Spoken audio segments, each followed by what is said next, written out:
Hello there, and welcome. I am very glad you found your way here tonight. Maybe the day has been long. Maybe your thoughts are still bright in the dark, flickering when you would rather let them fade. Or maybe you have come back to Hallownest because its sadness has a strange gentleness to it. The kind of quiet that can hold a tired mind without asking too much.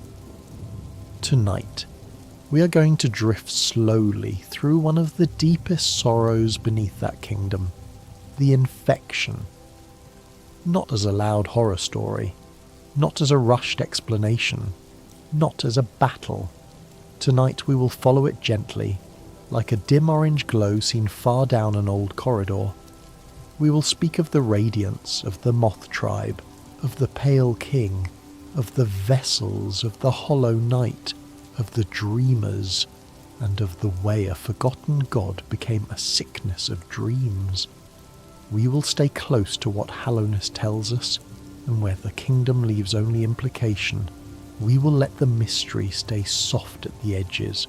So settle in, let your shoulders loosen, let your breathing slow. You do not need to fight the hollow night tonight. You do not need to enter the black egg. You do not need to chase essence through the resting grounds, or descend into the abyss, or stand before the bright shape waiting at the heart of the dream. Tonight there is no rush, only a quiet path through old light. Before we begin, if this helps you rest, you can leave a like, so another tired wanderer might find it too. And if you feel like commenting, tell me where you're listening from tonight. It is comforting to imagine many small rooms, many low lights, many slow breaths, all turning together toward the same ruined kingdom beneath the earth. Now, breathe in and breathe out. The temple is sealed. The orange light is distant. The dream is waiting. Let us begin with the simplest truth, and then let it deepen. The infection in Hallownest is not just a disease of the body. It is a sickness of dream, memory, worship, and selfhood. It appears in bodies as swelling orange growth, glowing eyes, pulsing infection, and violent behaviour. It fills rooms with orange light. It changes familiar creatures into hostile ones. It turns workers, guards, pilgrims, miners, and beasts into distorted versions of what they once were. But beneath all of that visible corruption is something more ancient and more intimate.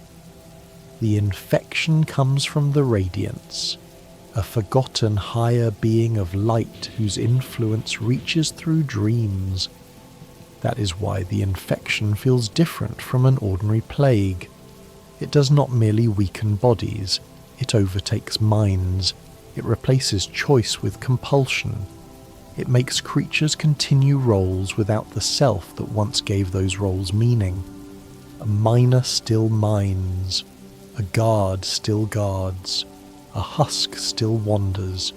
The body remains in motion, but the inward life is dimmed or overwritten. The result is one of Hallownest's most painful images, a kingdom full of movement that still feels empty. The Radiance was not always remembered as an enemy. Long before the Night's journey, she was tied to the Moth tribe. The Moths worshipped her, and she is described as their creator in the old shape of the story. Her light belonged to dream, memory, and a kind of ancient devotion. Then the Pale King came, bringing his own pale light, his order, his promise of mind, his kingdom. The Moths turned away from the Radiance and toward the Pale King. Over time, they forgot her. This is the first wound behind the infection. Forgetting. A forgotten god in Hallownest is not a harmless absence. The Radiance's tragedy and terror are bound together because she was erased from the living memory of those who once worshipped her. The Pale King's civilization rose, and her place was taken. Her people became caretakers of the resting grounds under the new order. The old light was pushed into the background of Dream, but she did not cease to exist. She remained distant and burning, a presence whose memory had been buried but not destroyed. This seer, the last surviving moth, carries the guilt of this forgetting. Her work with the dream nail, essence, and the resting grounds is not just helpful guidance, it is part of a long regret. Near the end of her path, she remembers the radiance and acknowledges the moth's abandonment of her.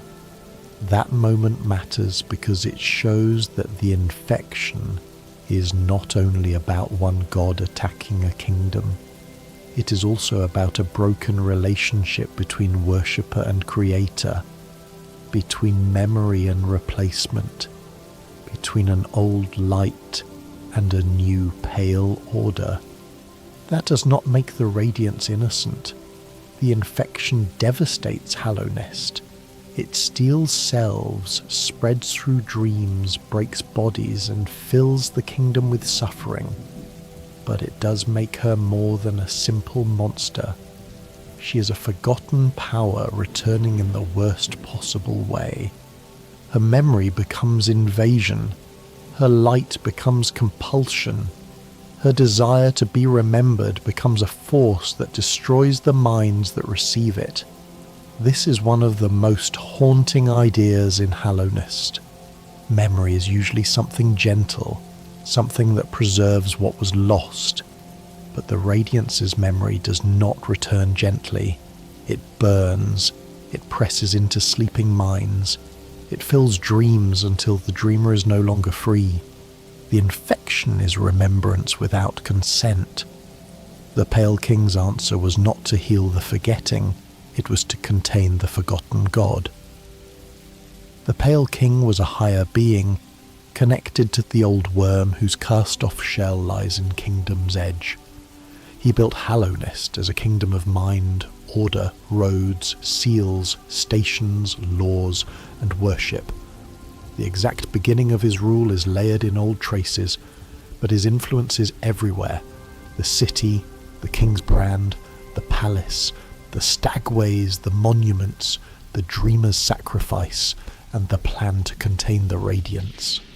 He was not merely a ruler of stone, he shaped the very conditions under which many bugs could think, remember, and belong to a civilization.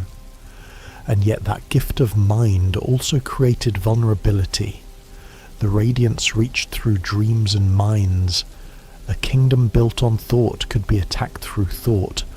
Hallownest's greatness and its weakness were connected. To have a mind is to have a door. To dream is to have a space where old light can enter. The Pale King's solution was the vessel plan. He sought a being that could contain the radiance without being influenced by her. The old instruction tied to the vessel ideal is cold and unforgettable. No mind to think, no will to break, no voice to cry suffering. The chosen container would be hollow, or believed hollow, and therefore safe from the dream light that could corrupt ordinary minds. To make such a being, the Pale King and the White Lady created children connected to void, born in the abyss beneath the kingdom. This is where the story behind the infection becomes almost unbearably sad. The cure was built from children who were not meant to be children. They were meant to be containers.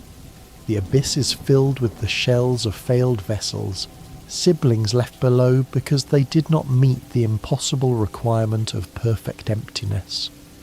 The kingdom's answer to a god of invasive memory was a child designed to have no inner life for memory to touch. The Hollow Knight was chosen from among these vessels. It was taken from the abyss, raised, trained, and eventually sealed within the black egg to contain the radiance. The public story remembered the Hollow Knight as a saviour. The monument in the City of Tears honours that sacrifice. But the private truth is darker. The Hollow Knight was not a noble adult volunteering for the kingdom. It was one of the Pale King's children, selected to become a living prison. The Dreamers sealed the Black Egg to protect that prison. Monomon the Teacher, Lurien the Watcher, and Hera the Beast entered sleep as living seals.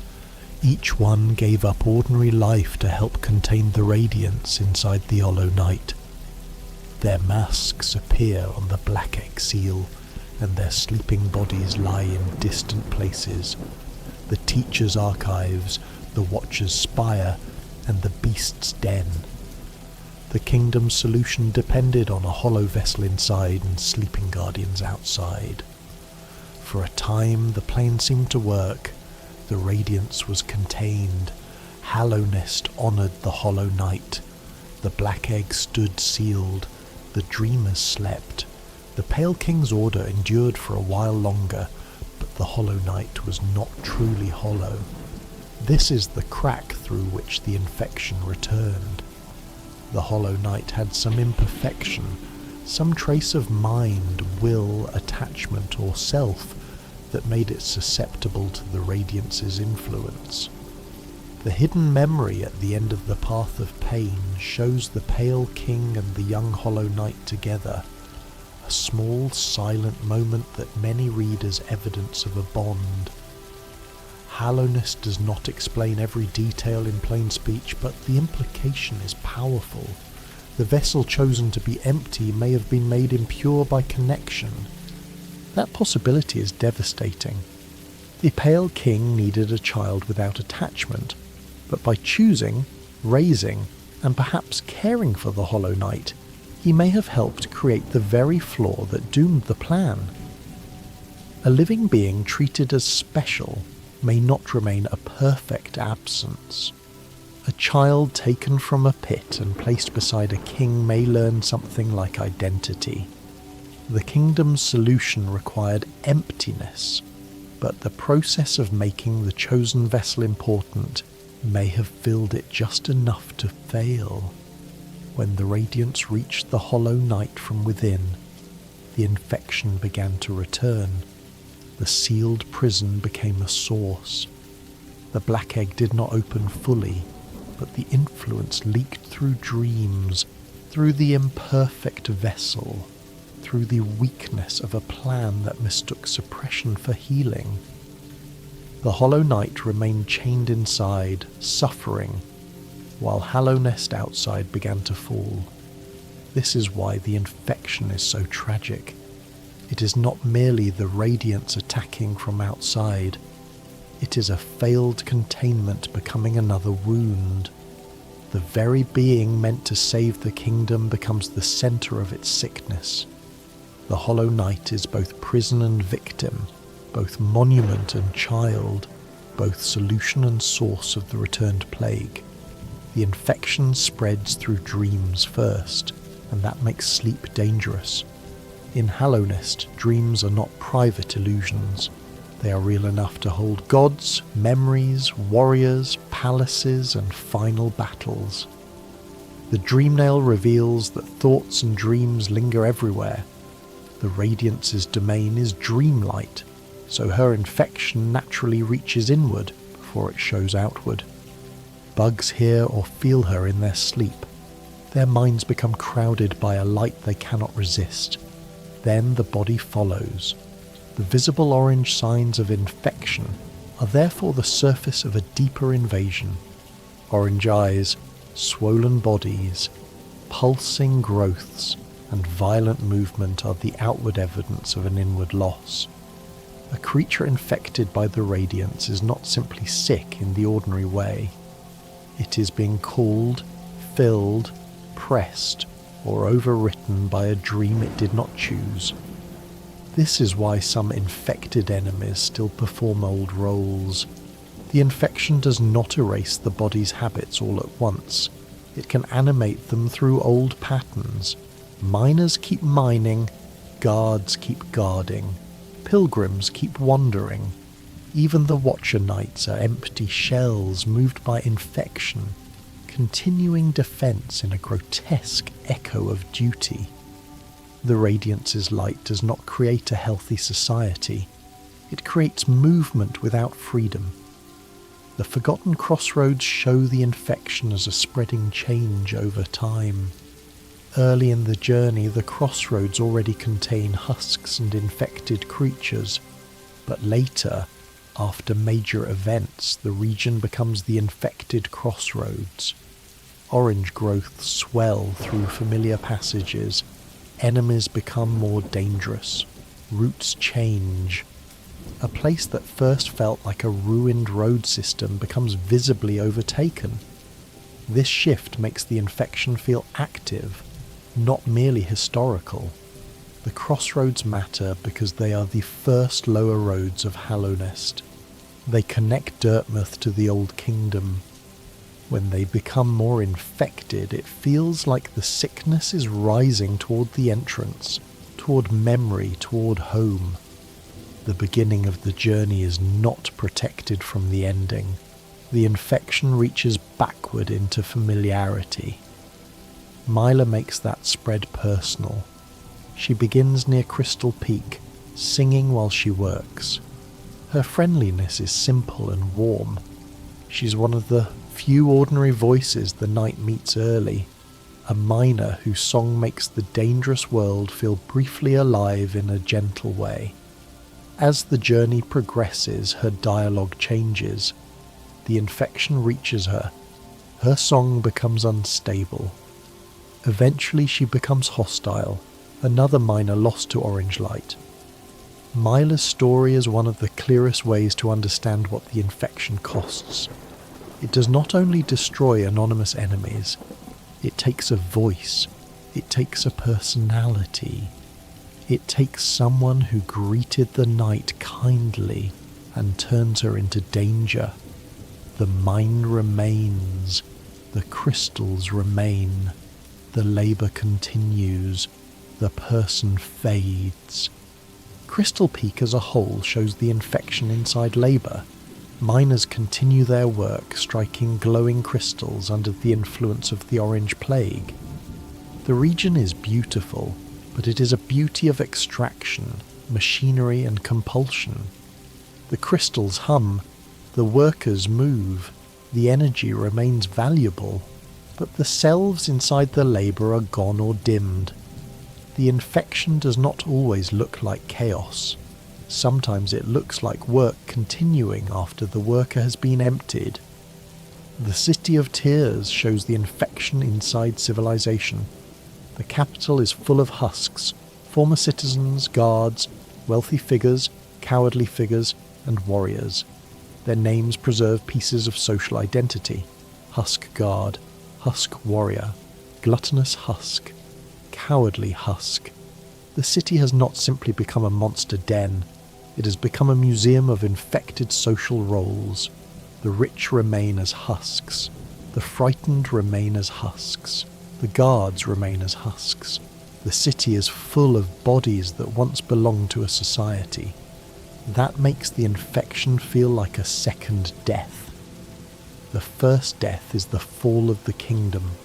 The second is the reduction of each person into a role animated by sickness. The city still has elevators, windows, memorials, stations, and rain. But its people no longer fill those structures with ordinary life. The infection has turned society into echo. The soul sanctum reveals another response to the infection: desperate research.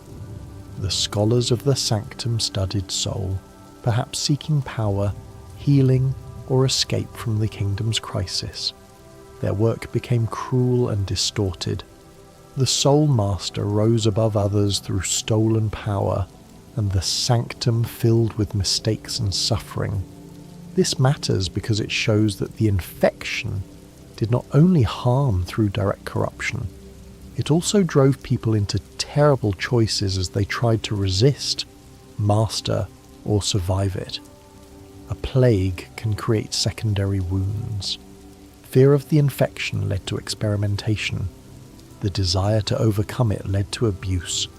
The soul sanctum is not the Radiance's temple, but it is still part of the infection story because the sickness created conditions where ambition could dress itself as salvation.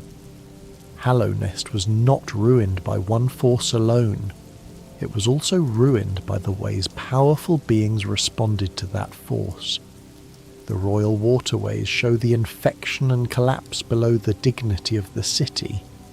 Flukes breed and swarm. Ogrim remains loyal beneath the capital. Waste and memory mix together. The waterways are not primarily the Radiance's domain, yet the general collapse of Hallownest has made them stranger and more dangerous. The infection story spreads beyond orange growth. It changes the whole ecology of a fallen kingdom. The Mantis tribe helps us understand that the infection could be resisted. The Mantises retain their minds and discipline. They keep their village, their hierarchy and their law. They test the night through combat, then show respect after defeat. Their resistance proves that the infection was not an instant universal override of every living thing. Some groups, by strength, discipline, distance or nature, held against it. But the Mantises also show that resistance had a cost. The traitor lord and his followers accepted the infection, seeking strength, and were cast out. The Mantis lords survived as rulers, but their family and tribe were divided. This is one of the most important quieter truths about the infection. It was not only a disease forced on the unwilling. To some it also appeared as temptation. It promised power, it offered strength, and some chose it. That makes the traitor lord's story more than a boss encounter. He is the infected brother of the Mantis lords, a ruler who broke from the tribe's discipline. His body is swollen with the infection's power, and his followers share in that corruption. The infection here becomes political. It creates a faction. It divides a people. It turns strength into exile. The Hive offers another angle. The Hive remained largely separate from Hallownest, sealed behind its own golden walls under Queen Vesper's rule. Its inhabitants are hostile, organised and distinct. The infection's relationship to the Hive is quieter than in the crossroads or city, and the Hive's isolation seems to have shaped its fate differently. Yet Vesper is dead by the time the night arrives, and her dream remains. The Hive shows that separation from Hallownest's main roads did not mean freedom from loss. The infection did not need every society to fall in the same way. That is part of its horror. The crossroads visibly swell. Crystal Peak keeps working. The city becomes husks. The Mantises divide and resist. Deepness remains dangerous under its own laws. The Hive seals itself in golden order. Greenpath wounds slowly under old leaves. The infection is one cause, but every region receives the catastrophe according to its own nature. Greenpath shows the infection entering an older dream of nature. Mosskin and plant-like creatures live under the influence of Un's green world, yet many are infected. Orange light appears among leaves, moss, acid pools, and water.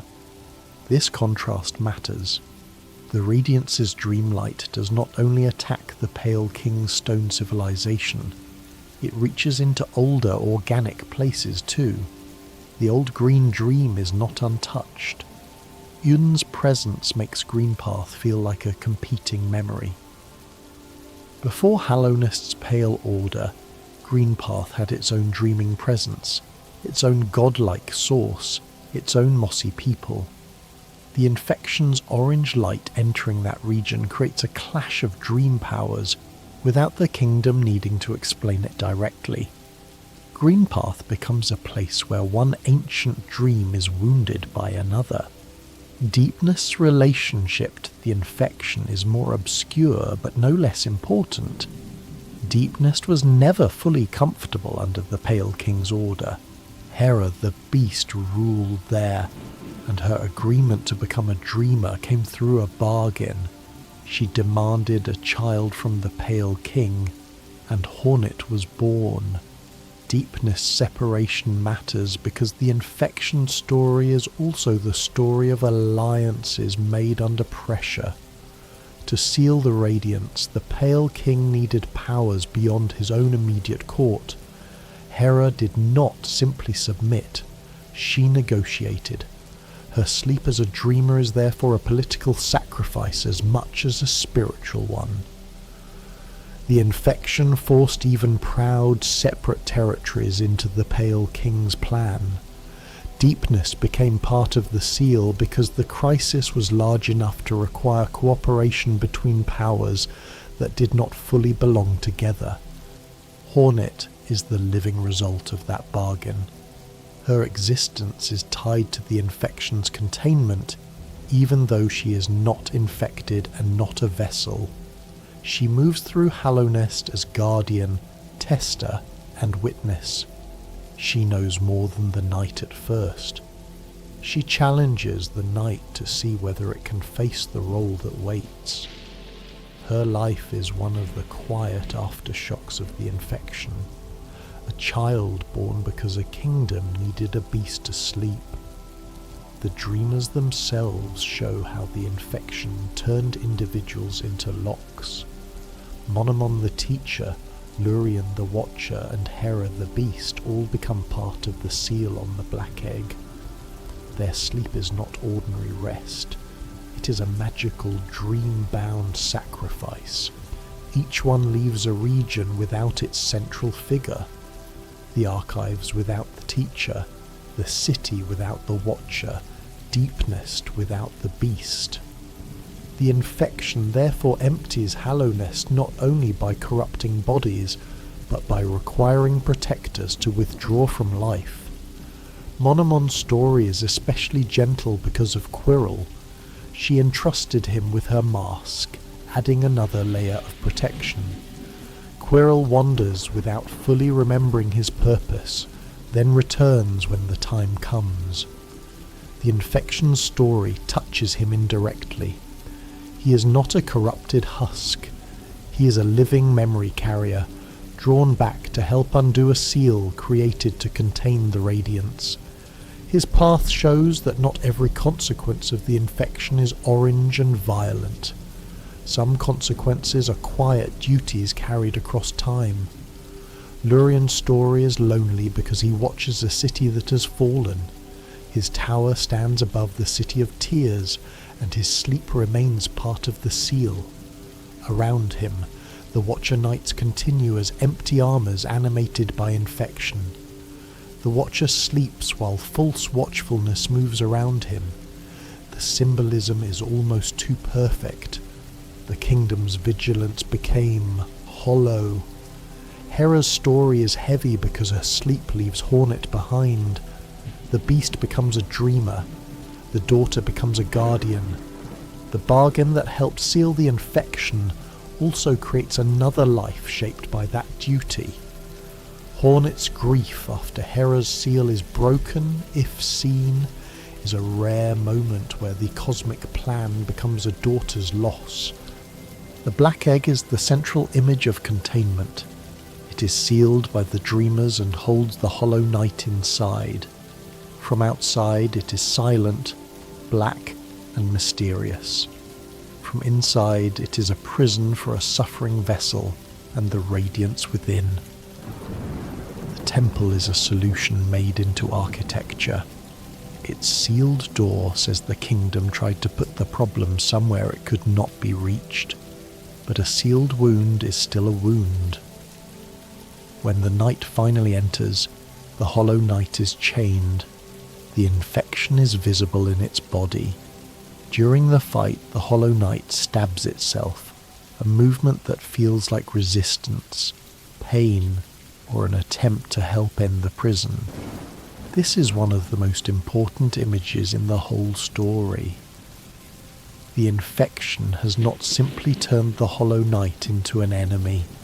It has made a victim of the one meant to contain it. The Hollow Knight's suffering shows the failure of the Pale King's logic. A vessel is not free from pain just because it was designed not to cry out. The absence of a voice does not mean the absence of suffering. The title Hollow Knight becomes a tragedy because the being beneath it was asked to be emptiness and then punished by the fact that it was not empty enough. The Knight, the small vessel who returns to Hallownest, may have been called by the Radiance or by the Hollow Knight. The exact nature of that call is left open, but the journey begins because something reaches outward from the sealed kingdom. This is fitting. The infection is a story about calls through dream, memory and buried connection. The kingdom's sealed centre is not silent enough to stay forgotten. When the dreamers finally pull the Knight into the dream realm at their memorial in the resting grounds, the seer rescues it and gives the dream nail. This moment connects the Knight to the only tool that can reveal and eventually confront the dream side truth. Without the dream nail, the infection could be fought only as bodies and symptoms. With it, the Knight can move toward the source. The dream nail is therefore not just a tool of knowledge, it is a tool against the infection because the infection's deepest root is dream. To end a dream plague, the Knight must enter dreams. To confront a forgotten god, it must pass through the mind and memory of a suffering vessel. The path to healing is not purely physical, it is inward. Essence gathered through the dream nail also matters because it connects memory, spirit and power. The seer uses essence to awaken the dream nail further. Whispering roots, spirits and dream warriors all become part of the path. This makes the fight against the infection depend on the very realm the Radiance uses. Dream is not evil in itself. Dream is the battlefield. This distinction is important. The Radiance is a dream being, but not all dream is Radiance. The dream nail can reveal grief, memory, warrior spirits, the White Palace, and the Radiance herself. Dreams can imprison, preserve, haunt, and free. The infection is a corruption through dream, not a condemnation of dreaming itself. The Moth Tribe's history is central here because they understood dream in a way others did not. Their abandonment of the Radiance becomes the old wound, but the Seer's guidance also becomes part of the cure. The same tribe that forgot their creator leaves behind the path by which the Knight can finally face her. That is beautifully sad. Their guilt becomes help. Their old art becomes the way through. The resting grounds tended by the moths feel like the quiet counterpoint to the infection. The Radiance invades dreams with burning memory. The resting grounds hold memory in graves, spirits, essence, and ritual. Both are connected to what remains after ordinary life. One is violent return, the other is remembrance. The difference between them is consent, rest, and care. This is why the Seer's final release matters. When she dissolves into essence after the dream nail is fully awakened, the last moth completes her long duty. She remembers the Radiance, acknowledges the old abandonment, and then fades. The infection began, in part, with forgetting. The path to its end passes through remembrance. No Eyes, Marmu, Zero, Gorb, Galleon, Markoth, Elder Hugh, and the other warrior dreams are not all directly about the infection, but they show what dream means in Hallownest. Dreams preserve fear, pride, hope, punishment, and unfinished desire. This context helps the Radiance feel less random. Hallownest is already a place where dreams have weight. The infection is the most catastrophic form of that weight. The infection of ordinary husks is heartbreaking because they do not all become the same. Some retain shapes of old personality or class. Cowardly husks flee. Gluttonous husks swell. Guards guard. Miners mine. The radiance does not create individuality, but the remnants of individuality remain visible through the distortion. The old self becomes a silhouette inside the orange light. That is why fighting infected creatures can feel melancholy when slowed down. Each enemy is dangerous, but many are also evidence of a life overtaken. The night cuts through them because the journey requires it, yet the world quietly names them as former citizens, workers, or creatures of a place. Hallownest refuses to let the wanderer forget the infection has victims. The infected crossroads and husks also reveal that the Pale King's kingdom did not protect the ordinary bugs in the end. The grand plan centered on a chosen vessel and 3 dreamers, but the citizens still became husks. Monuments honoured sacrifice, but sacrifice did not save daily life. The infection story is therefore also the story of a ruling solution failing the people it was meant to protect. The Pale King's disappearance deepens this failure. His corpse is found as a white palace, hidden in dream, far from the suffering kingdom. The king who promised order and built the vessel plan is not present to answer for its collapse. His silence is part of the infection's untold story. The kingdom remembers him through symbols, seals, and architecture, but not through accountability. The White Lady remains alive, but bound, hidden in Queen's Gardens. She speaks with softness and knowledge, but her presence is also part of the vessel tragedy. As mother to the vessels, she is connected to the children used in the Pale King's plan. Her restraint and isolation suggest awareness of dangerous fertility and old guilt. The infection story passes through her too, because the vessels were born from both royal parents and void. Void is the dark answer the Pale King used against the Radiance's light. The Radiance's dream light, memory, burning presence. Void is ancient darkness, emptiness, and eventually unity. The vessels are born of God and void, shaped to be hollow enough to contain light. The contrast is stark. A forgotten god of light is imprisoned inside a child made with darkness. Hallownest's central tragedy is almost a ritual of opposites. But void was not created by the Pale King. It existed before his plan, deep in the abyss, associated with older traces and perhaps older worship. The king used it as material.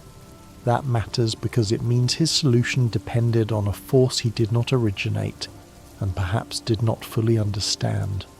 To fight one higher being, he shaped children with another ancient power. The Abyss Lighthouse shows that void was feared and contained. Its beam holds back the sea of dark. The keeper is dead when the night arrives. Turning off the light allows the night to receive the shade cloak. This moment is not directly about the orange infection, but it is central to the cure because the night must deepen its connection to void to become capable of ending the radiance rather than merely replacing the hollow night. Void Heart is the transformation that changes the ending possibilities. King Soul, formed from fragments given by the White Lady and found with the Pale King, must be taken into the abyss and changed. The royal union is not enough. The answer is not simply king and queen. It must pass through the abandoned children and the dark beneath the kingdom. Void Heart unifies the void under the bearer. and after that the night can confront the radiance more completely. This is one of the most powerful shapes in the story. The kingdom's hidden victims become part of the only path to true release. The discarded vessels, the dark sea, the abyss, the place the Pale King tried to seal away. All of it returns as the force that can finally overcome the radiance. The cure is not the king's clean plan. It is the truth he buried. The Dream No More ending shows this most clearly. The knight uses the dream nail on the Hollow Knight, enters the dream, and faces the radiance directly. Void rises with the night against her. The source of the infection is destroyed or consumed, and the vessel's shades are seen released. The ending is quiet afterward, not triumphant in a simple way. The plague ends, but the kingdom remains a ruin. Release is not restoration. That is another part of the infection's untold story. Even ending it cannot make Hallownest what it was. Myla is not shown singing again. The city is not repopulated. The dreamers do not wake to live ordinary lives. The vessels in the abyss do not become children with futures. The infection can be stopped at its source, but history cannot be unbroken. Hallownest's best hope is peace after damage. The Hollow Knight ending, by contrast, shows containment repeated. The knight defeats the Hollow Knight and takes the infection inside itself, becoming sealed in the black egg. The old structure continues with the new vessel. This ending matters because it shows how easy it is to mistake replacement for healing. The orange light is contained again, but the deeper pattern remains. The sealed siblings ending makes the repetition even sadder. If Hornet is trapped inside the black egg with the knight, the seal reforms around both. The kingdom gains another prison, another guardian caught in the solution. Hallownest's history repeats because the source has not been truly faced. The infection story is not only about sickness returning, it is about systems of sacrifice repeating themselves. Godhome introduces absolute radiance, a form tied to the God-Seeker's attunement and worship. This does not replace the main story of the infection, but it shows another dangerous truth. Gods become powerful through memory, worship, and longing. The radiance was forgotten by her own, then later confronted through dream. In Godhome, divine attention shapes another form of her. Hallownest's spiritual dangers are never only physical. They depend on what minds seek, remember, and kneel toward. The delicate flower's ability to affect the Godhome ending, if brought to the Godseeker, adds a strange counterpoint. A fragile, pure flower can alter the fate of enormous dark power.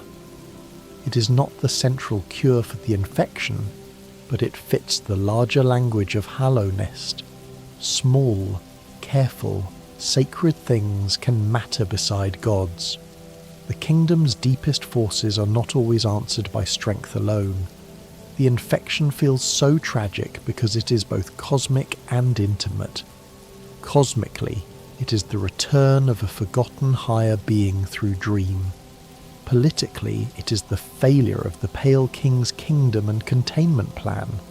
Socially, it is the collapse of citizens into husks and systems into echoes. Personally, it is Myla losing her song, the Hollow Knight suffering in chains, Hornet inheriting duty, the seer carrying the guilt of a vanished tribe, and countless bugs becoming strangers inside their own bodies. That is why the orange light is so memorable. It is not just a colour of danger, it is the colour of memory turned violent. It is a god's refusal to remain forgotten. It is the visible sign that a mind has been entered by something too bright. It is beautiful in a terrible way, glowing through caverns and bodies like sunrise where sunrise should not be. The infection also explains why Hallownest feels both dead and restless. A normal dead kingdom might be still. Hallownest is not still. Its corpses move, its workers work, its guards guard, its dreams continue. Its sealed god presses outward. Its old systems respond to bells, tolls, keys, and seals. The infection keeps ruin in motion.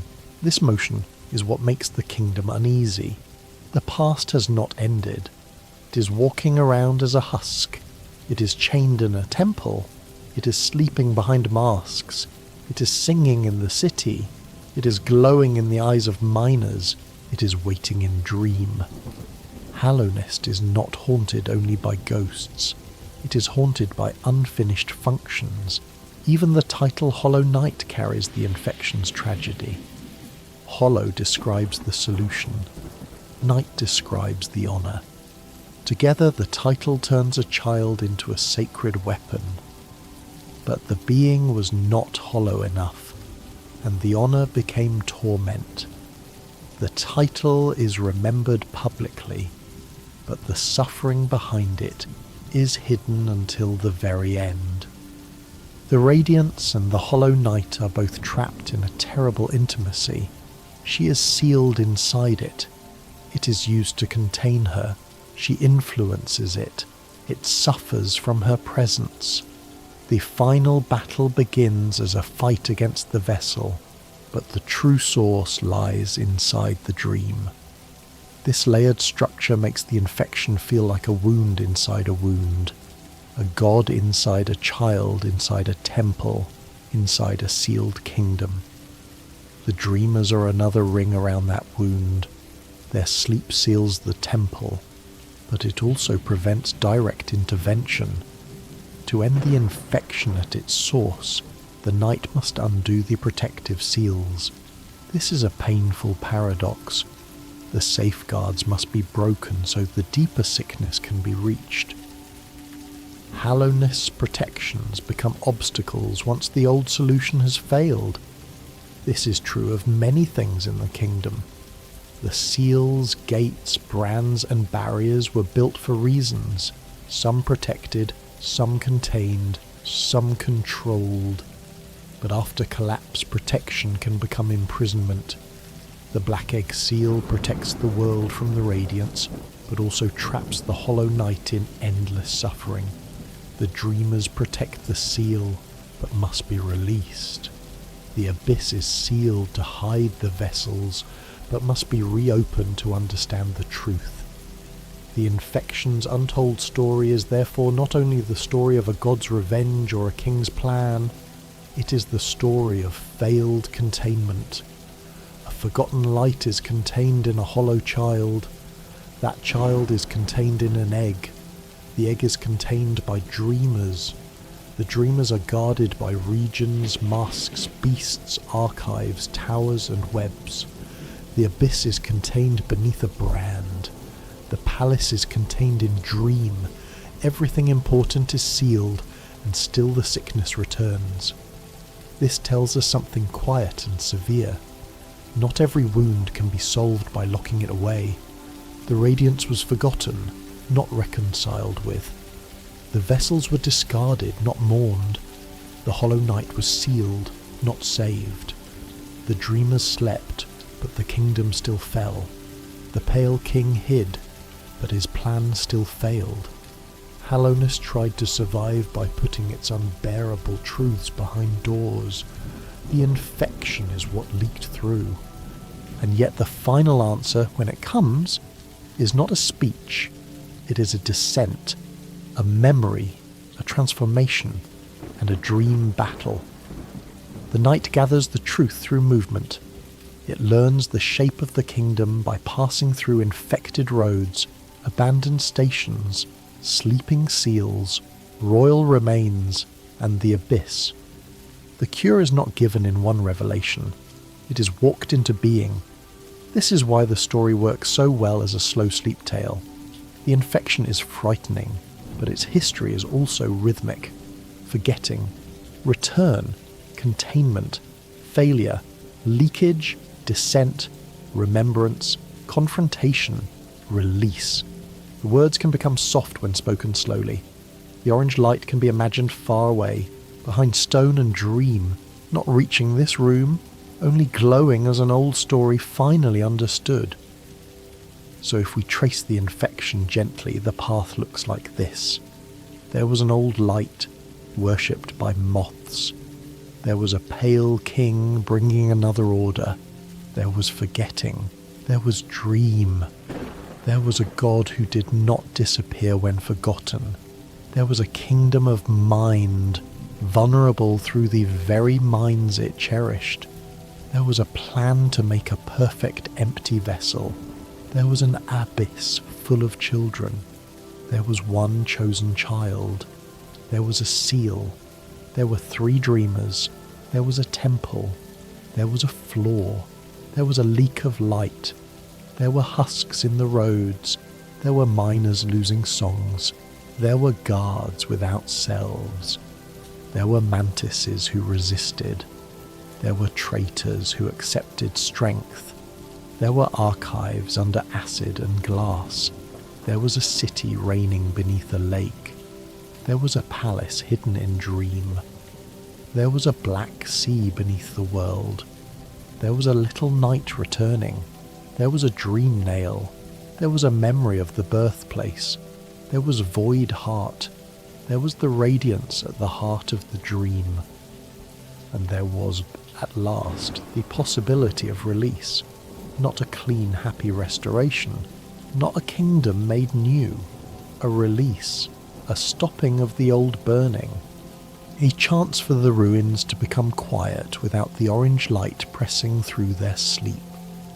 That is the untold story behind the infection, as gently as Hallownest allows it to be told. It is a story about memory becoming violence. It is a story about forgetting a god.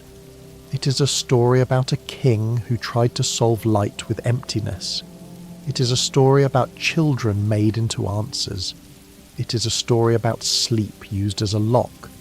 It is a story about sacrifice mistaken for certainty. It is a story about a vessel that was not hollow enough. It is a story about a small silent sibling returning to the place where the first plan failed. And, if the deepest path is taken, it is a story about buried darkness rising not as shame, but as the only thing that can finally meet the forgotten light. To understand the infection more deeply, it helps to walk through the kingdom as if following the orange light from room to room, not as a simple line, but as a pattern of wounds.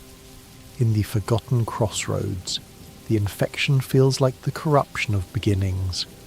This is one of the first regions the knight explores after leaving Dirtmouth, a place of old roads, signs, the Black Egg Temple, a stag station, and passages branching toward the wider kingdom. At first, the crossroads are already dangerous, already full of husks and infected creatures, but they still feel like an old road system. Later, when the region changes into the infected crossroads, the transformation is more visible and more aggressive. Orange growths swell through familiar passages. Enemies become more dangerous. Some routes are changed or blocked. A place the wanderer once learned becomes unfamiliar. That change matters because it shows that the infection is not just a past disaster. It is active. It is worsening. It moves through the kingdom's remains. The crossroads becoming more infected makes the whole journey feel less safe, because the beginning itself can be altered. Hallownest is not a museum of ruin. It is a ruin where the old sickness still pulses. The husks in the crossroads are important because their names preserve what they once were. They are not only monsters, they are husks. A husk is a shell after the inner life has been lost. That word is almost the whole infection in miniature. The body remains, the role remains, The name of the role remains, but the person is gone, dimmed, or buried beneath another will.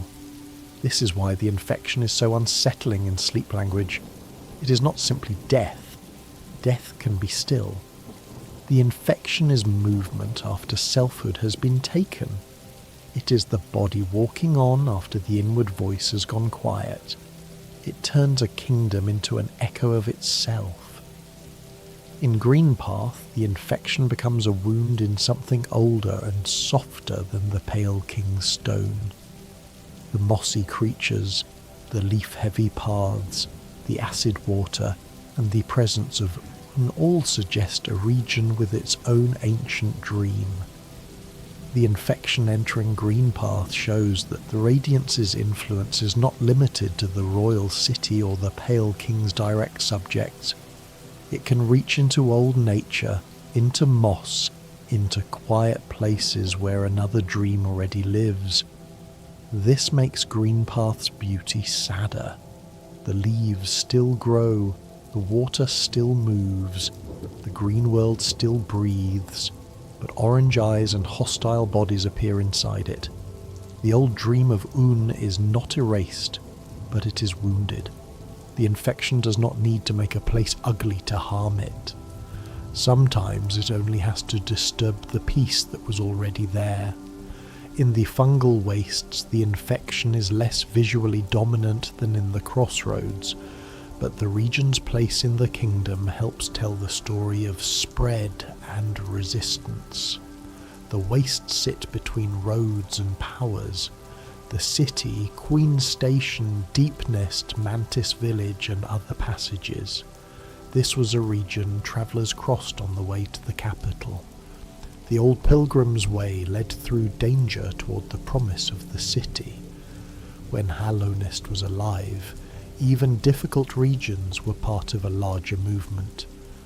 After the infection, the paths remain, but the living flow has collapsed. The Mantis village nearby shows what resistance can look like.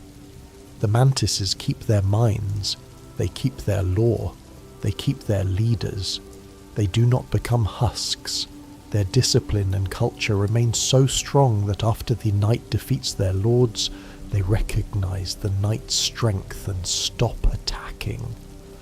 This is one of the clearest signs that the infection was not simply unavoidable for every group. Some minds and cultures held, but the traitor lord complicates that hope. He and his followers accepted the infection and were exiled. Their choice reveals that the infection could appear not only as sickness, but as power. It could tempt. It could offer strength. Those who took it did not simply fall asleep and wake corrupted. In this case, the story suggests a choice, a reaching toward the very force others resisted. That means the infection spread not only through weakness, but also through desire. This desire is important. The Radiance's light is not only pain. It can feel like intensity, strength, unity, and release from the limits of ordinary self. To those already angry, ambitious, afraid, or desperate, that kind of light might seem like an answer. The infection is terrifying partly because it can enter through wounds that are not physical: longing, resentment, pride, hunger for power. In Crystal Peak, the infection enters labour and machinery. The miners keep working. The crystals keep glowing. The machinery keeps moving. Myla's song changes and is eventually lost. This region makes the infection feel industrial, as though the orange light has not stopped work, but hollowed out its meaning. A mine full of active bodies can still feel like a graveyard if the people inside those bodies are no longer free. The Crystal Guardian sitting on a bench is a small but powerful image of infected rest. A bench is supposed to be safety. The infected Guardian occupies it, turning rest into conflict. After the Guardian is defeated, the bench can be used.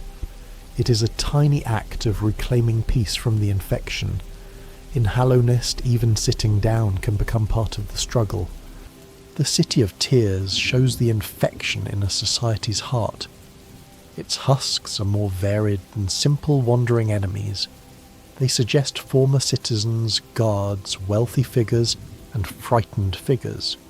The capital is not empty. It is occupied by remnants of people. The rain, the towers, the elevators, the memorial fountain, and the sealed watcher's spire all surround bodies that once belonged to a living city. The infection has not destroyed the city's architecture, it has emptied its social meaning. The memorial to the Hollow Knight in the city becomes especially painful in this context. The public story says that the Hollow Knight saved the kingdom. The monument honours sacrifice and gives the people a symbol. But the infection returning proves that the public story was incomplete. The saviour was suffering. The seal was failing. The kingdom built memory around a solution that could not hold forever. The infection therefore turns public memory into irony. The monument remains, but the kingdom around it is infected. The title Hollow Knight remains, but the vessel was not truly hollow. The Pale King's promise of eternity remains in traces, but the kingdom is ruined. Orange light leaks through the gap between official story and hidden truth. In the soul sanctum, the infection's indirect damage is clearest. The scholars there sought power through soul, and the Soulmaster believed he could rise above the kingdom's sickness. Whether he hoped to overcome the plague, escape it, or master a rival form of power, the result was cruelty. The sanctum became a place of experiments, mistakes, stolen soul, and obsession. The infection did not need to infect every scholar directly to damage them. Fear of it was enough. This is one of the more realistic sorrows in Hallownest. A crisis can create monsters not only from those touched by the original sickness, but from those trying to avoid it at any cost. The soul sanctum is a warning that desperation can become its own infection.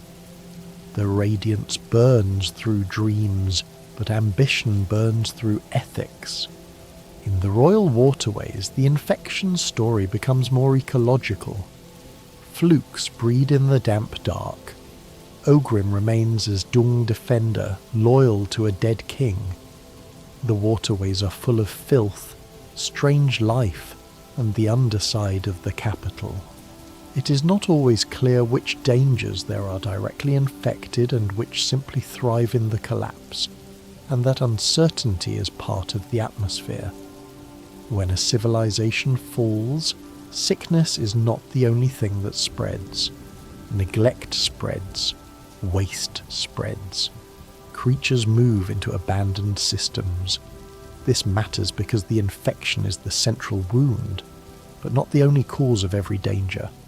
Hallownest is a whole ecosystem of consequences. The Radiance's return devastates the kingdom, but the ruins also breed their own threats. Some enemies are infected citizens, some are wild creatures, some are ancient powers, some are dream remnants. The infection is the great orange thread, but the tapestry around it is larger. Queen's Gardens reveal the infection's political and personal aftermath. The traitor lord and his followers occupy part of the gardens. The White Lady is hidden and bound. Dria's body lies near her chamber, apparently having defended her. The garden is beautiful, thorned, and dangerous. The infection reaches this place partly through the traitor lord's faction, but the deeper sadness is that even the queenly green spaces are no refuge from the kingdom's fractured history. The traitor's child's grave and the delicate flower are not directly about the infection's mechanics, yet they show how the plague's era tangled with social exile and grief. The traitor lord's acceptance of the infection separated him from the mantis lords.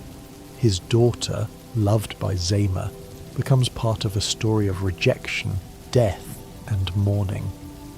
The infection divides families, tribes, and futures. Sometimes its damage is political long before it is physical. Deepness' connection to the infection is shaped by Hera. Deepness remained separate from the Pale King's order, and Hera's agreement to become a dreamer came with the bargain for a child. This means the infection forced political alliances that would not otherwise have existed. The Pale King needed Hera's power as part of the seal. Hornet's birth is one result. Deepness' queen entered sleep because the Radiance's return had become a threat large enough to reshape even old rivalries. This is a quieter part of the infection story. The plague creates not only victims but bargains. It makes rulers negotiate. It makes old separations bend. It leads to children born for political purpose, guardians left behind, and regions emptied of their central figures. Hera's sleep is not an abstract seal. It leaves Hornet with a legacy she did not choose.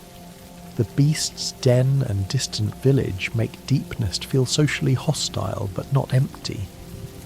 The villagers' false welcome and the trap bench sequence show that Deepness' dangers are different from the Radiance's orange compulsion.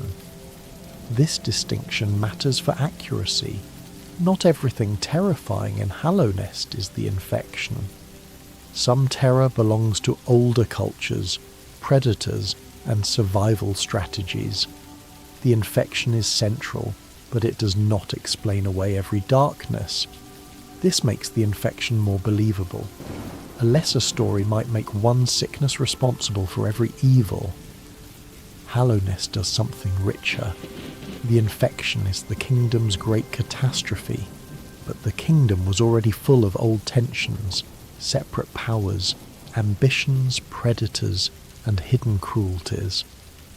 The plague did not create every wound. It found a wounded world and made many wounds fatal. The hive's isolation shows another variation.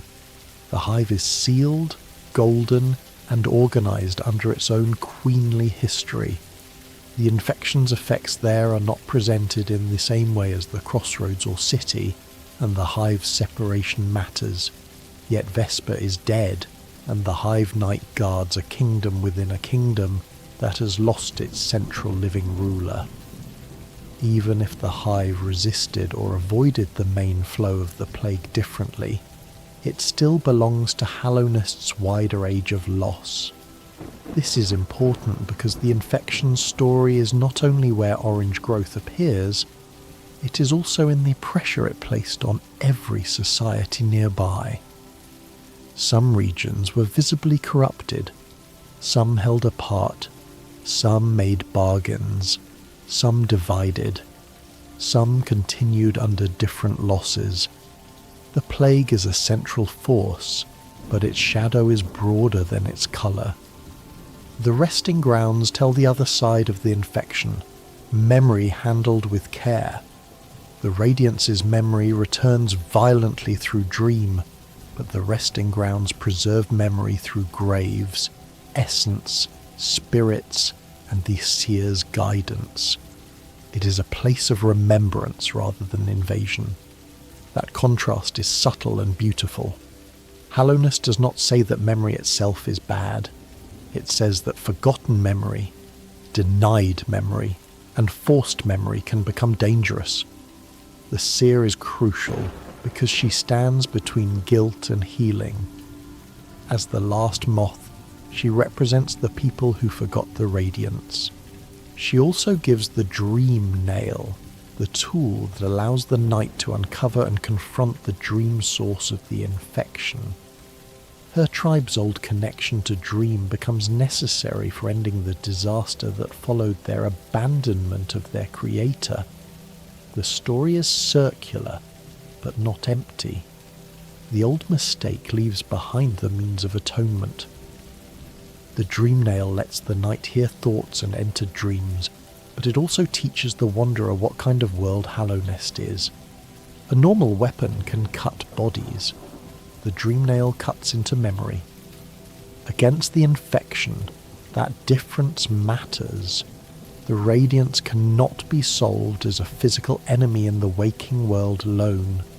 She must be reached through dream, through the hollow night, through the realm where her influence lives.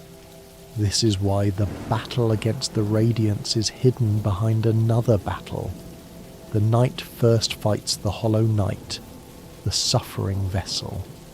Only with the right preparation can the knight use the dream nail at the crucial moment and enter the deeper dream. The outer fight is against containment failing. The inner fight is against the source. The structure is almost like descending through layers of denial. First the temple, then the hollow night, then the dream inside the hollow night, then the radiance. To reach the truth, the knight must go inward through the very prison the Pale King built. The radiance's arena in dream is bright and open compared with so many cramped tunnels. That brightness is not comfort, it is exposure. The forgotten god appears not as a shadow, but as overwhelming light.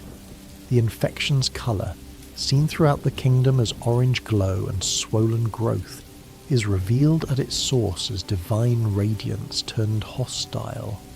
The plague is not dirty in origin, it is too bright. That is part of what makes it disturbing. Darkness is often treated as danger, but in Hallownest, the most invasive force is light. The deepest possible answer comes from the void, the dark substance the Pale King tried to use and hide. Light infects, dark frees, but even that is not simple, because void is also dangerous, ancient, and terrible in its own way. Hallownest does not give easy moral colours. The infection of the hollow night is not visible only in its body. It is visible in its movements. The boss staggers, screams without a voice, attacks, then harms itself. The fight becomes less triumphant as it goes on.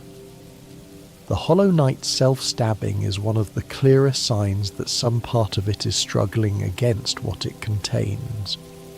The infection has turned the kingdom's saviour into someone the knight must both defeat and pity. This pity is important. The hollow knight is not responsible for the plague in a moral sense. It is the failed container, not the architect. It suffers because the Pale King's plan failed and the Radiance's influence found purchase. The infection story is therefore not a simple chain of blame. It is a web of harm. The Radiance harms, the Pale King harms, the plan harms, the failure harms, the vessel suffers at the centre of it. The Knight's return gives the story a second vessel, but not simply a repeat. The small knight can become the next container, or, if transformed by Voidheart, can become something able to confront the Radiance more fully. This difference matters. Without the deeper truth of the Abyss and Voidheart, the old pattern repeats. With it, the story can move toward release. Voidheart is not just another charm because it cannot be removed. Once obtained, it becomes part of the knight's nature. It changes the relationship with void beings and opens the path to the deeper endings. Symbolically, the knight cannot simply carry the truth of the abyss as an accessory. It must become changed by it. The buried truth must become part of the self before the forgotten light can be faced. That is one of the most beautiful pieces of structure in the story. The infection began with forgetting. The cure requires remembering everything the king tried to hide. The moths forgot the radiance. The kingdom hid the abyss. The public remembered the hollow knight as saviour, but forgot the discarded siblings. The knight must gather memory from all sides. The forgotten god, the hidden children, the sleeping seals, the king's palace, the queen's root-bound sorrow. Only then can the old story end differently. The infection also tells a story about voice. The vessel ideal demanded no voice to cry suffering. The infected often scream, hiss, roar, or attack without meaningful speech. Mila's song changes and disappears into hostility. The Radiance's influence is felt as a call in dreams rather than a conversation. Hallownest is full of damaged voice. Voices stolen, voices distorted, voices absent, voices trapped in dream. The night's silence sits at the centre of this. It has no spoken dialogue. It moved through a world where speech has failed in many forms. Elderbug speaks gently but cannot change the kingdom. Hornet speaks warnings but cannot solve everything alone. The Seer speaks memory and regret. Quirrell speaks curiosity and farewell. The Hollow Knight has no voice to explain its pain. The infection is therefore not only a sickness of mind, but a crisis of expression. Suffering exists beyond speech. This is why the phrase "no voice to cry suffering" hurts so much. It assumes that voicelessness makes suffering manageable. If no cry can be heard, perhaps the cost can be ignored. But Hallownest proves the opposite. Voiceless suffering still matters. The Hollow Knight's pain still fills the temple. The vessel's shells still fill the abyss. The night's silence does not make its journey empty of meaning. The infection's orange colour also works against the kingdom's other colours. Pale white belongs to the king, the white lady, the palace, the vessel masks. Black belongs to void. Green belongs to and Greenpath. Blue belongs to lifeblood and certain quiet mysteries. Red belongs to nightmare and the grim troop. Orange belongs to radiance, dream sickness, and infection. Seeing orange in a region tells the wanderer that a particular kind of influence has entered that space. Because the colour is vivid, the infection feels alive even when no enemy is moving. Orange growths on walls, orange eyes and husks, orange particles and swelling forms all make the kingdom seem feverish. It is not a grey rot. It is bright rot, a sickness that glows. That brightness can be almost beautiful, and that is part of the discomfort. The radiance is not ugly. Her light is overwhelming, symmetrical, divine, and powerful. The infection's glow can illuminate darkness, but not kindly. It is beauty without mercy. It fills space with colour while emptying the beings it touches. This is one of the great emotional inversions of Hallownest. Darkness, when understood through void heart, can become part of release. Light, when forced through the Radiance's memory, becomes domination. The old language of good light and bad dark does not fit. Hallownest is older and sadder than that. The infection also makes the kingdom feel contagious in a narrative sense. Once you understand it, you start seeing its echoes everywhere. A miner's song, a monument, a sealed door, a dreamer asleep, a mantis exile, a palace memory, an abyss full of masks. The orange growth is only the visible part. The story behind it spreads through almost every major sorrow in the kingdom. This is why the title of the kingdom's central figure, the Hollow Knight, matters so much. The kingdom's name and the vessel's title mirror one another. Hallownest, a sacred or hollow nest. Hollow Knight, an empty saviour. The infection reveals the tragedy in both. The nest was full of abandoned children. The night was not hollow enough. The language itself becomes infected with irony. Even the word infection carries layered meaning. It suggests something entering a body, multiplying, spreading, causing sickness. But in Hallownest, what enters is memory, dream, and divine light. The pathogen is not a germ, it is a god's influence. The symptoms are physical, but the cause is spiritual and psychic. The kingdom's body is sick because its dream is sick. This is why sleep is so dangerous in the lore. The dreamers sleep to seal the black egg, but ordinary bugs are vulnerable in dreams. The radiance plagues dreams from within her prison. The seer works through dreams to help the night. The white palace is hidden in dream. Godhome is reached through dreamlike attunement. Sleep in Hallownest is never only rest. It is a realm where gods and memories act, and yet, for our purposes tonight, that can be softened. We can speak of dangerous dreams from a safe distance. We can let the old orange light become only a story, not a threat. The infection lives in Hallownest's dream, not in this quiet room. Here, sleep can be gentle. Here, the dream nail is only an image. Here, the black egg remains far below. The infection's final sadness is that it was born from relationships failing. The moths failed the radiance by forgetting her. The pale king failed his children by making them tools. The hollow knight failed only in the sense that it was asked to be impossible. The dreamer's sacrifice failed to save the kingdom permanently. The citizens failed to remain themselves under the dream light. The radiance failed to return without destroying those she touched.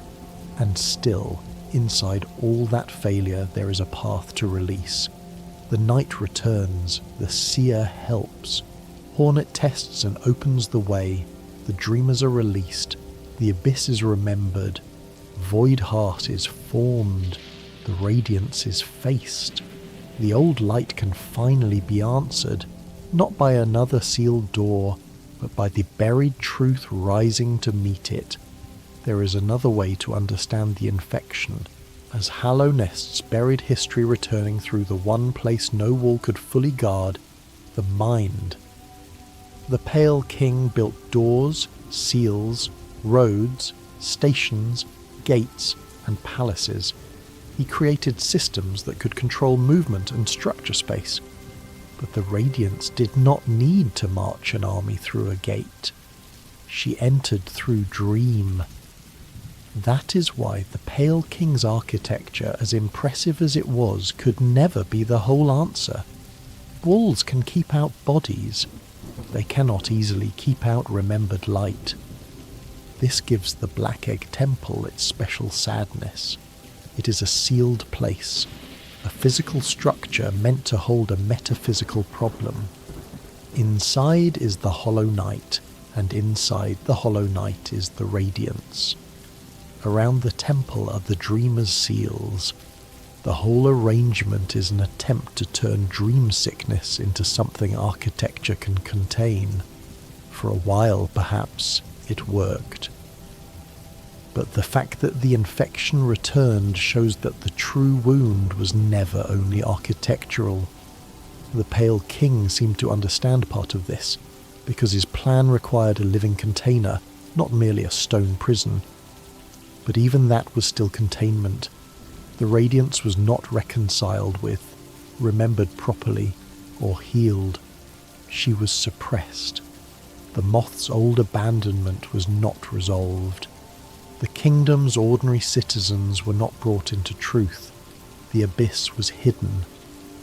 The public saw the Hollow Knight as a hero, while the real cost remained buried. Hallownest tried to make a prison out of silence. Silence can hold for a while, then it can crack. The infection is the sound of that crack spreading through dream. It is also the story of what happens when a kingdom confuses order with peace. The Pale King's Hallownest was full of order, roads, gates, laws, stations, elevators, tolls, seals, titles, ranks, and monuments. But order is not the same as healing. A kingdom can be organised and still carry an old wound. It can have a shining capital and still be built over an abyss. It can honour a saviour and still hide the suffering of that saviour. The infection reveals the difference between structure and wholeness. This is why the infection makes Hallownest's systems look so tragic. The stagways still run when reopened, but they connect a ruined kingdom. Toll machines still work, but the society that made them has collapsed. Guards still guard, but their minds are infected. Miners still mine, but their songs are gone. The systems continue, but the spirit is broken. The infection turns order into imitation. The Radiance's influence also exposes the fragility of identity in Hallownest. So many beings are defined by masks, shells, titles, or roles. The infection pushes through those outer identities and replaces the inward self with dream compulsion. A husk guard is still recognizable as a guard. A husk miner is still recognizable as a miner. Myla is still physically Myla when the infection takes her. That is the horror. The outside remains familiar long enough for the loss inside to be felt. This is different from total transformation. If the infected became completely unrecognizable, the grief would be less personal. Hallownest keeps enough of the original shape to make the absence hurt. Orange eyes in a familiar body, a song turning wrong, a worker continuing the same movement, a sibling shell animated by light seeds. Recognition becomes part of the wound. Broken Vessel shows this with painful clarity. Its body resembles the night's kind, but the orange infection fills and animates it. The fight is not merely against a monster, it is against a sibling-shaped shell used by another force. Later, Lostkin in Dream gives the sorrow a name. The infection can use the dead, but Dream remembers relationship. The waking body says broken, the dream says kin. Light seeds themselves show the infection as something almost parasitic, little glowing life forms associated with the infected reanimation of Broken Vessel. They appear in the ancient basin and around that fight, making the infection feel not only like abstract dream influence, but like small living agents moving through a corpse. Hallownest's horror often works by joining cosmic causes to physical details. A god's dream becomes a little orange body crawling inside a shell. The infection bubbles and swollen growths in later crossroads do the same. They make the dream sickness bodily. The radiance may be divine and distant, but the result is wet, pulsing, obstructive, and dangerous. A spiritual wound becomes terrain. The mind's plague becomes something the night has to jump over, avoid, and strike. This physicality matters because it prevents the infection from becoming only an idea. It is memory, yes. Dream, yes. Divine anger, yes. But it is also growths in the road, exploding bodies, swollen husks, lost voices, and a chained vessel's convulsions. The story is metaphysical, but the suffering is concrete. The infection also changes how time feels in Hallownest. Some disasters are sudden, but Hallownest feels like it has been dying for a long time. The Hollow Knight's seal held for an age before failing. The city had time to build monuments. The dreamers slept for a long span. Dirtmouth emptied gradually.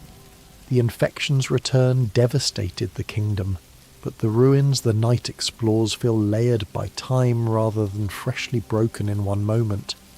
This slow decay is part of the sleep-like sadness. The kingdom did not simply end, it lingered. Its systems continued. Its people became husks. Its sealed god pressed through dreams. Its old roads remained usable. Its shops could reopen. Its stations could ring again. The infection is both catastrophe and long illness. The word infection itself suggests spread over time. Something enters, grows, multiplies, takes hold, and changes what it touches. Hallowness communicates this through progression. Mila changes, the crossroads change, the night gains access to deeper truths, and the orange signs become more meaningful as the story unfolds. The plague is learned gradually, almost the way one notices a fever worsening. There is a difference between knowing that enemies are infected and understanding what infection means. Early on, orange-eyed bugs are threats. Later, they become evidence. By the time the knight reaches the abyss and learns the vessel truth, every infected body feels connected to a much older chain of choices. The enemy in the road is no longer just an enemy. It is the far end of a story that began with forgotten worship and royal containment. The infection is therefore a mystery whose answer makes the whole map sadder in retrospect. The black egg was there from the beginning. The crossroads were infected from the beginning. The husks were named from the beginning. The monument stood in the city. The dreamer's masks waited on the seal. The knight's own body was a clue. But understanding arrives slowly. Hallowness lets the wanderer walk through symptoms long before reaching causes. That delay is why the lore feels discovered rather than explained. The moth tribe's role is especially important because it turns the infection into a cultural tragedy. The radiance was not forgotten by random accident alone. Her own people turned away and worshipped the Pale King instead. Their change of devotion reflects the larger shift from old dreamlight to pale kingship. The Pale King did not merely defeat a rival in battle, his kingdom displaced an entire relationship of worship. This seer's remorse makes that displacement personal. She remains in the resting grounds, a place of memory surrounded by graves and essence. Her final acknowledgement of the radiance is not a casual detail.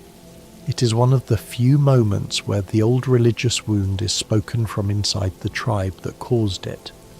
The infection's source is not explained by science alone, or even by magic alone. It is explained by betrayal, forgetting, and the refusal of a god to fade. The Radiance's title as a higher being is also important because it shows why ordinary measures failed. Hallowness bugs could not simply cure the infection with medicine. The source was not a normal pathogen. It was a godlike dream presence.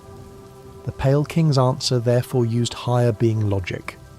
Void, vessels, dreamers, seals, the black egg. The cure had to be mythic because the sickness was mythic. Yet mythic solutions can still be cruel. That is another important truth. Just because a plan operates on the level of gods does not make it morally clean. The vessel plan may have been grand, but it required countless children. The dreamer seal may have been powerful, but it required eternal sleep. The black egg may have been effective for a time, but it trapped the hollow knight in suffering. Hallowness' mythic scale magnifies responsibility rather than erasing it. This is why the infection cannot be understood apart from the abyss. The orange plague and the black pit are opposites in colour, but twins in the story. The radiance creates the crisis. The abyss provides the material of the response. The visible sickness above and the hidden discarded children below are part of the same tragedy. One cannot tell the story of the infection honestly by speaking only of orange light. The abyss is where the kingdom's response becomes more horrifying than many ordinary disasters. A plague can be tragic without being morally complicated, but Hallownest's cure forces the question of cost. How much suffering is acceptable to prevent greater suffering? The Pale King's answer was no cost too great. The abyss shows what that sentence means when translated into bodies.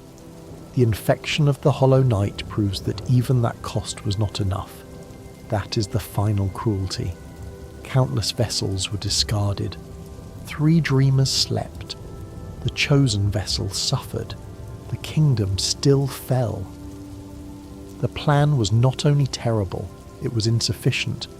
The cost was too great and still not great enough to guarantee success. This is why the infection story feels so mournful rather than merely frightening. If the Pale King's plan had worked cleanly, it would still be morally disturbing. If the Radiance had simply destroyed the kingdom without resistance, it would be tragic but simpler. Instead, the story gives us a cruel plan that failed slowly, leaving both the intended victim and the intended beneficiaries ruined. The Hollow Knight's impurity is never explained as a simple flaw like weakness.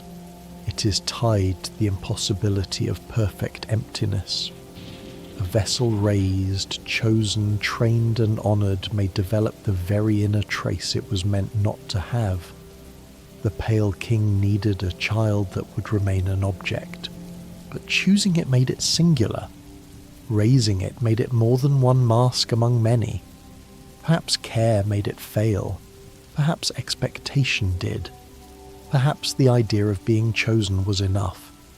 Hallowness leaves the precise mechanism quiet, but the emotional shape is clear. This is why the Path of Pain memory is so powerful.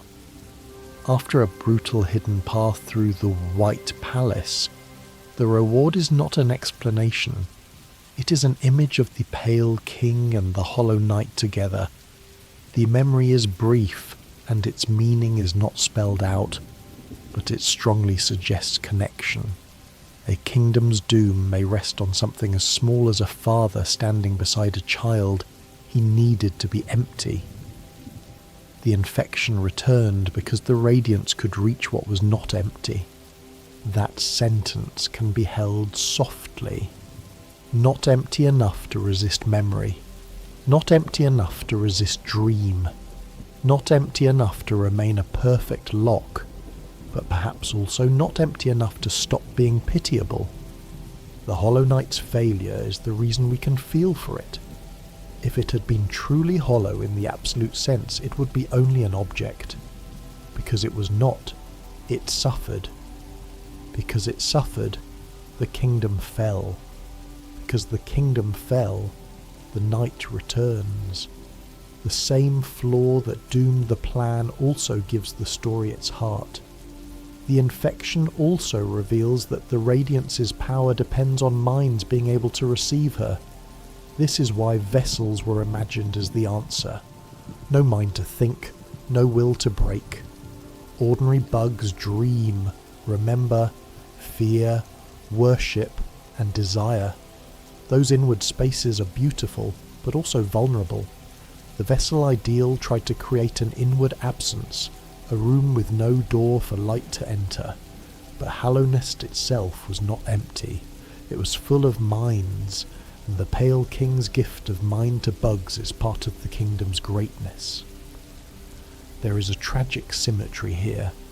The kingdom's proudest gift made its people capable of civilization and also capable of being reached through dream. Mind gives meaning. Mind gives vulnerability. The infection, then, is not only an attack on Hallownest, it is an attack through what Hallownest valued. A kingdom of thought is undone by a dream. A kingdom of memory is punished by forgotten memory. A kingdom of order is broken by a force that enters where order cannot fully rule. A kingdom built under one light is burned by another. The physical symptoms of the infection also show a loss of boundaries. Orange growths burst from bodies and walls. Infection bubbles appear in paths. Husk bodies swell.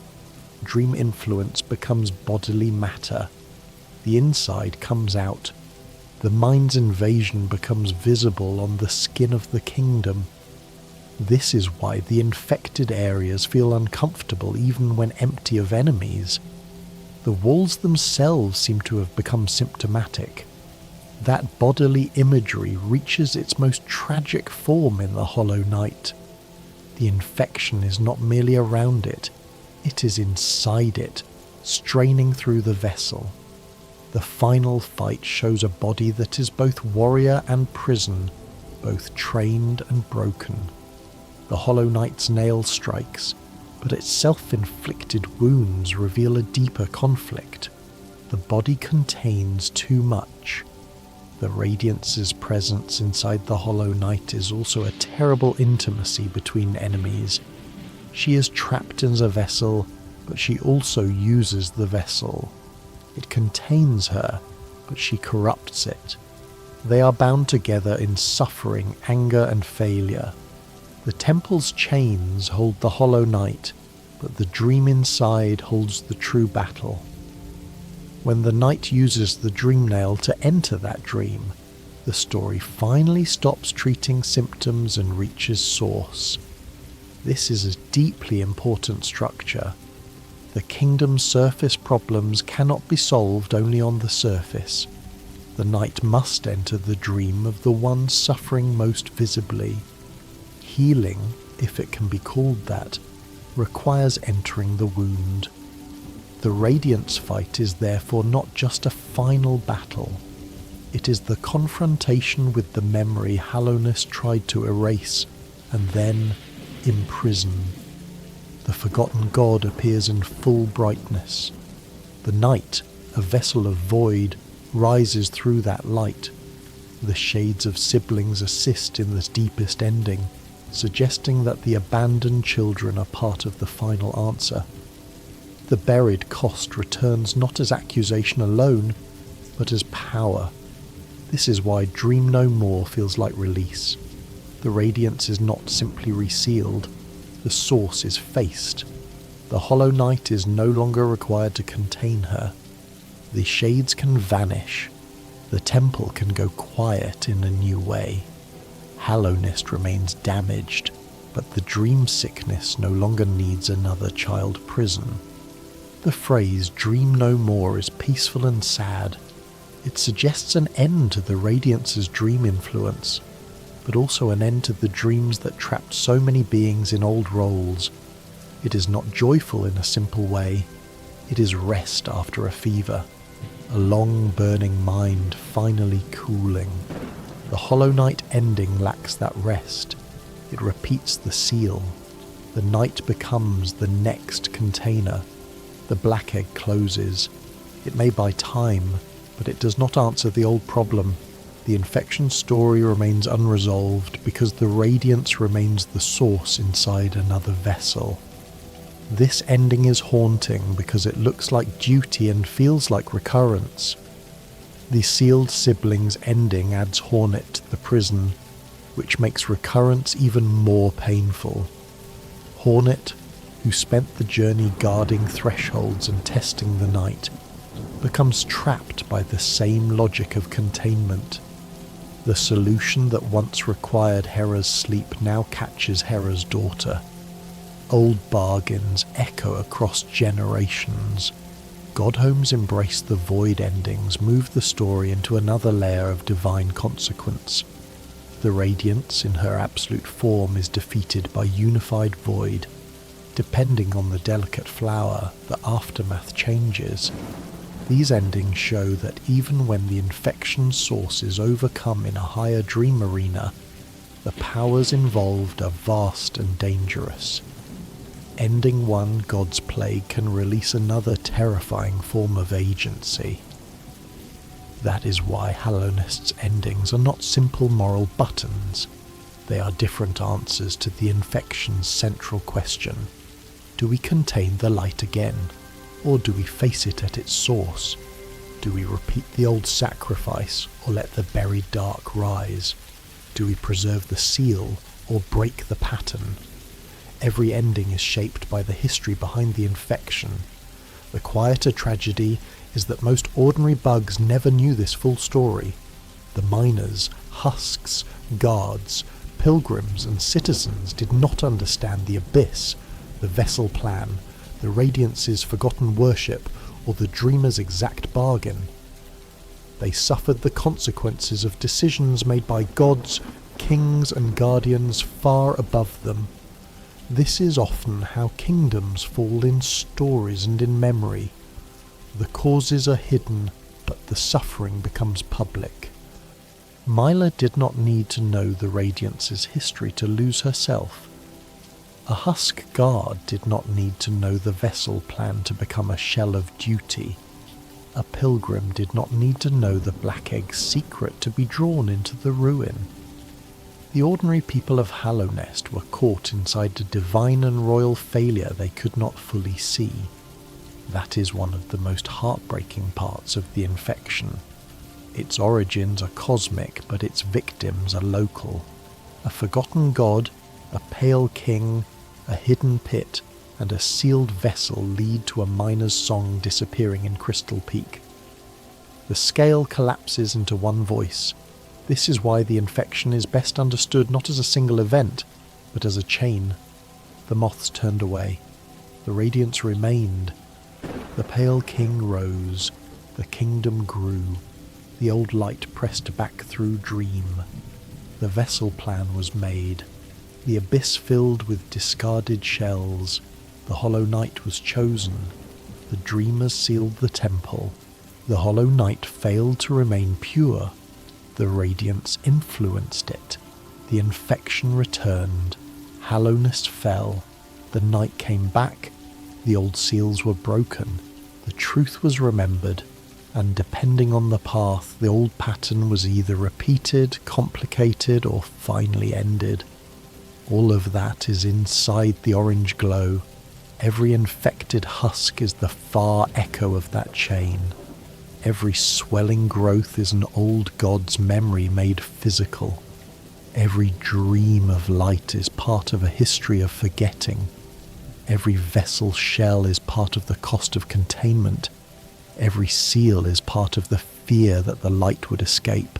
And every quiet bench along the way is a small mercy inside a kingdom where so many larger mercies failed. If the story has an untold centre, it is this.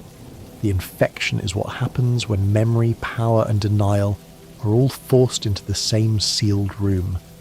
Memory wanted to return, power wanted to rule, denial wanted to contain.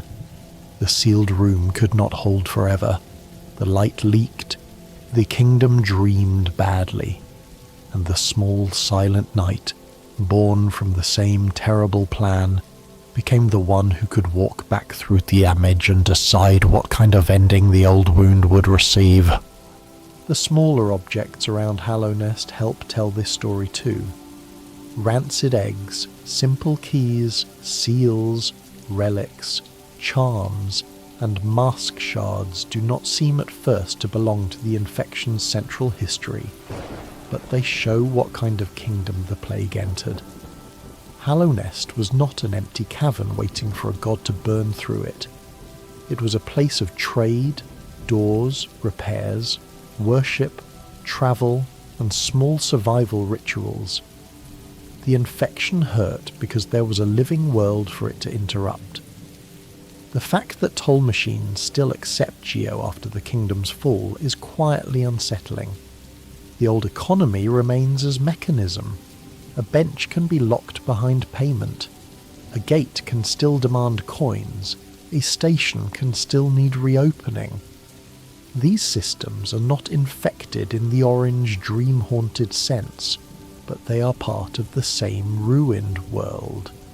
The plague did not stop every machine. It left many things functioning without the society that gave them meaning. This makes the infection's devastation feel more complete. A kingdom is not only its people, it is habits, payments, benches, keys, stations, signs, shops, and familiar routes. When the people are lost but the systems remain, The world feels hollowed out. The infection took minds, and the kingdom's old machinery kept waiting for minds that no longer came. The charms connected to health and damage also echo the story in small ways. Fury of the Fallen becomes powerful when the bearer is close to death. Thorns of Agony answers injury with harm. Grub Song turns pain into soul. Johnny's Blessing changes the body into lifeblood. These are not causes of the infection, but they belong to a world where survival is always shaped by suffering. Hallownest's tools often assume that pain will come. King Soul and Void Heart, however, sit much closer to the centre. King Soul is made from 2 white fragments, one given by the White Lady and one found with the Pale King. It represents royal union, old power, and the lineage that produced the vessels. But King Soul is not the final answer. It must be taken to the birthplace in the abyss and transformed into Void Heart. The royal charm must pass through the hidden wound before it becomes useful against the deeper story. That transformation is one of the clearest symbolic movements in Hallownest. The truth does not remain in the palace, it descends. It goes to the place the king sealed away. It becomes black instead of white. It stops being merely royal and becomes something tied to the abandoned siblings.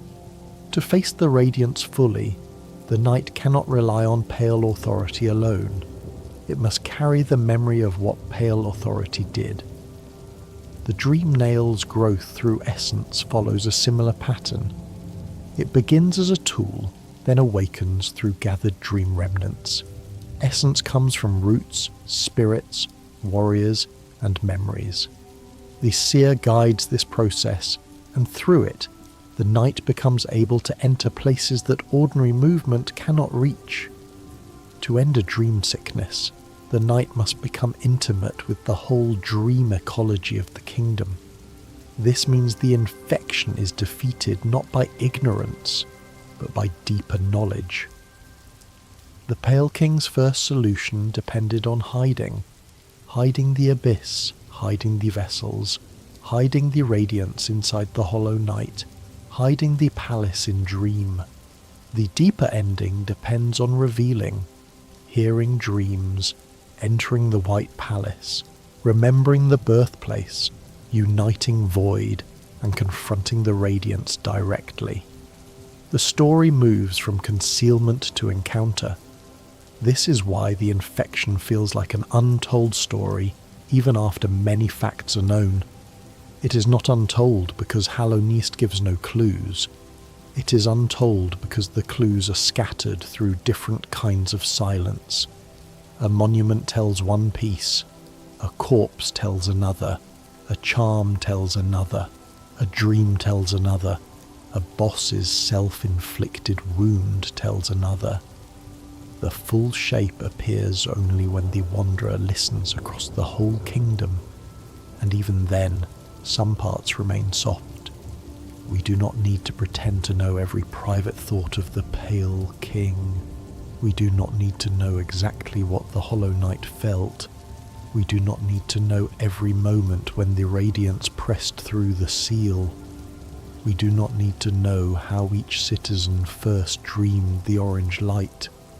Hallownest does not give that kind of clean record. It gives remains. It gives patterns.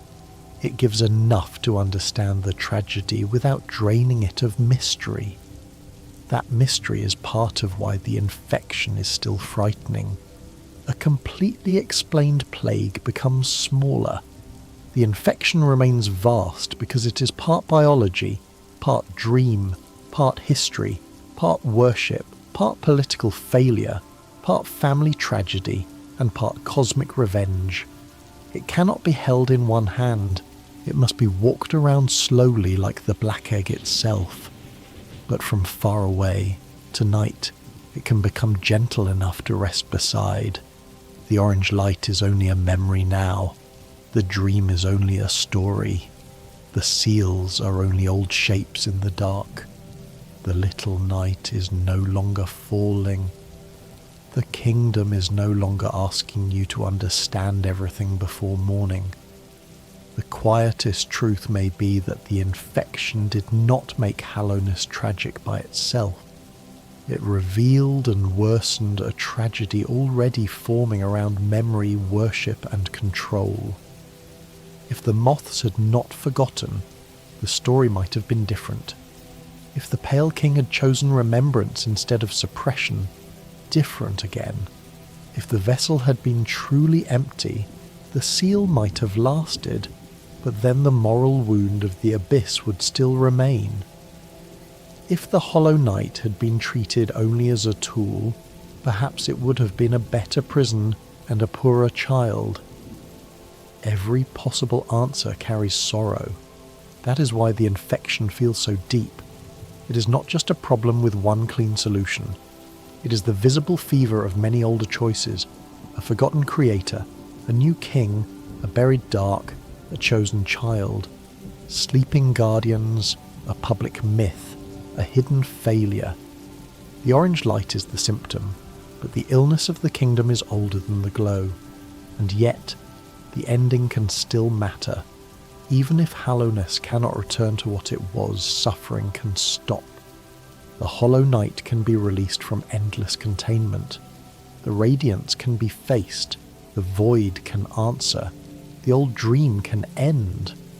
A ruined kingdom does not have to be restored to deserve peace. That is a gentle thought for sleep. Not everything broken must become new tonight. Sometimes rest is enough.